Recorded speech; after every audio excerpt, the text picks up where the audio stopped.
Fierté et courage d'être disciple de Dieu.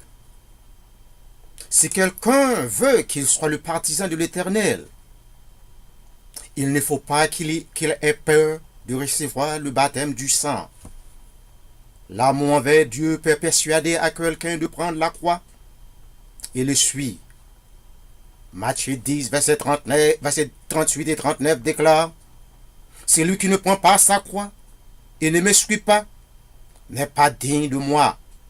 Celui qui aime sa vie la perdra, et celui qui perdra sa vie à cause de moi la retrouvera. Pour que quelqu'un soit le disciple de Dieu, il faut qu'il accepte d'être le sujet de tout abus, toutes sortes de tribulations et de persécutions. Et il ne faut pas avoir peur de dire la vérité, quoiqu'elle puisse créer des ennemis. Elle peut coûter la vie, mais le devoir d'un partisan de l'Éternel, c'est de déclarer la vérité. De déclarer les fausses religions, de faire savoir aux adhérents de cette religion qu'ils font partie de Lucifer. Coran 5, verset 67 déclare: ô messager, transmis ce qui t'a été révélé par ton Seigneur. Tu ne le faisais pas, alors tu n'auras pas transmis son message. Et Dieu te protégera contre les gens. Mes chers frères et sœurs, ne perdez pas vos temps de me menacer sur Facebook. Je vais répéter encore la même chose. C'est une perte de temps de me menacer sur Facebook, utilisant les fausses photos pour m'insulter. En d'autres termes, utilisant la force du diable pour me faire renoncer de proclamer la parole de Dieu. Ça ne va pas marcher. Je ne crains aucun homme. Je n'ai pas peur de dire qu'il y a des gens qui se disent qu'ils sont islam, mais ils ne sont pas des adhérents du prophète Mohammed Abdullah. Ils sont des partisans de Lucifer. Les partisans de l'Éternel ne vont pas assassiner les gens. La décapitation est le diable. Les partisans de l'Éternel ne vont pas chercher à mettre une division entre les chrétiens et l'islam. Al-Baqarah 2, verset 224 déclare: séduisez pas du nom d'Allah dans vos serments. Vous pouvez dispenser de faire le bien, d'être pieux et de renoncer les gens. Et Allah est tout rien et omniscient. Il n'y a rien d'obscur en ce passage pour qu'une personne qui a un doctorat dans les études islamiques ne peut pas comprendre. Les gens qui se proclament islam, ils disent qu'ils sont des adhérents du prophète Mohammed Abdullah, mais ils tuent les autres. Pourtant, le Coran a dit de ne pas tuer. Al-Maïda 5, verset 32 déclare: c'est pourquoi nous avons prescrit pour les enfants d'Israël que quiconque tuerait une personne non coupable de meurtre ou d'une corruption sur la terre, c'est comme s'il avait tué tous les hommes. Et quiconque lui fait don de la vie, c'est comme il faisait don de la vie à tous les hommes. En effet, nos messagers sont venus à eux avec leurs preuves. Et puis, voilà qu'en dépit de cela, beaucoup d'entre eux se mettent à commettre des excès sur la terre. Les 10 commandements sont une boussole pour les chrétiens. Deutéronome 5, versets 6 à 21 enseignant les 10 commandements de Dieu. Il dirige aux hommes le chemin, la vie morale, que l'Éternel veut que les enfants se poursuivent.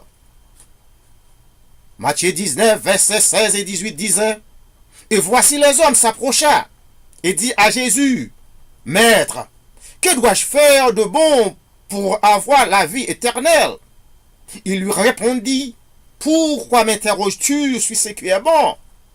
Et seul est le bon.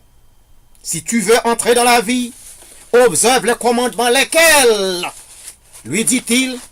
Jésus répondit: tu ne tueras point, tu ne commettras point d'adultère, tu ne déroberas point, tu ne diras point de faux témoignages. Il y a aussi les 10 commandements dans le Coran avec une légère modification aux 10 commandements que Dieu dictait à Moïse. Il y a une corrélation entre les 10 commandements et le Coran. Il faut que les gens cessent de faire les polémiques ridicules. Il faut que les gens cessent de politiser la religion. La religion est la religion. Et la politique est la politique.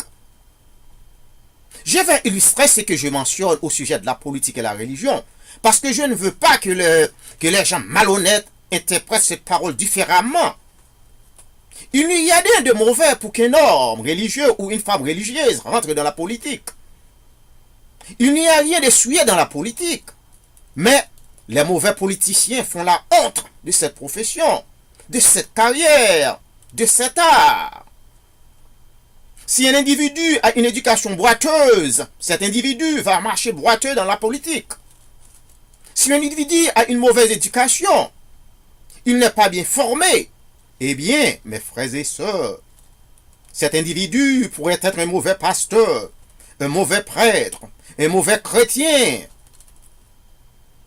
Il est fortement difficile pour qu'un voleur aujourd'hui ne sera pas un voleur de demain.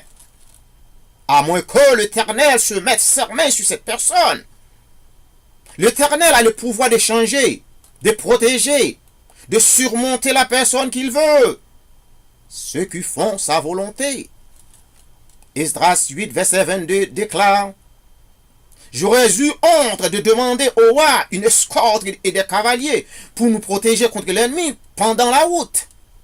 Car nous avons dit au roi: La main de notre Dieu est pour leur bien sur ceux qui le cherchent. Mais sa force et sa couleur sont sur ceux qui l'abandonnent.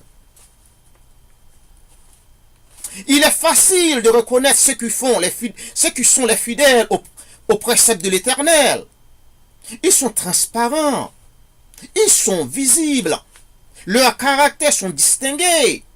Ils n'agissent pas comme ceux qui font la partie de cette sale société ou ce monde souillé. Ils sont scellés par le Saint-Esprit.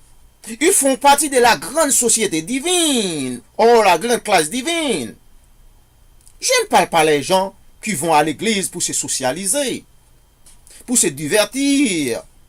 Je ne parle pas de calomniateurs ou calomniatrices. Je ne parle pas des gens qui s'enflamment d'orgueil. Je ne parle pas des pasteurs qui transforment l'église de l'Éternel comme un marché, comme un bureau pour payer des taxes. Je ne parle pas des prêtres qui violent les petits-enfants. Je ne parle pas des gens islamiques qui lapident, dévorent ses frères et sœurs comme des animaux. Je ne parle pas des gens, je parle des gens qui aiment l'Éternel, qui n'ont pas peur de recevoir le sort d'Étienne. Les gens qui ne vont pas utiliser le mot de la chair comme une excuse. Je parle des gens qui ont les attributs de Dieu. Les gens qui connaissent ses faiblesses. Les gens qui sont sincères à eux-mêmes et aux autres. Les gens qui ne regardent pas les autres sur l'apparence. Et Samuel 16, verset 7 disait: L'Éternel a lui-même dit à son serviteur Samuel: Ne prends garde à son apparence et à la hauteur de sa taille, car j'ai rejeté. L'Éternel ne considère pas ce que l'homme considère. L'homme regarde à ce qui frappe les yeux, mais l'Éternel regarde au cœur. Si quelqu'un a peur de devenir un martyr, il n'est pas qualifié pour devenir un disciple de Dieu. Il est le Dieu de la vérité et d'amour. Cependant, si quelqu'un veut lui suivre, il faut qu'il dise la vérité. Hypocrisie, lâcheté, avarice, calomniateur, opportuniste ne font pas partie des attributs de Dieu. Et les gens qui ont ces attributs sont les adhérents de Lucifer. Que la grâce et la paix vous soient données de la part de Dieu notre Père et du Seigneur Jésus-Christ. Amen. Merci.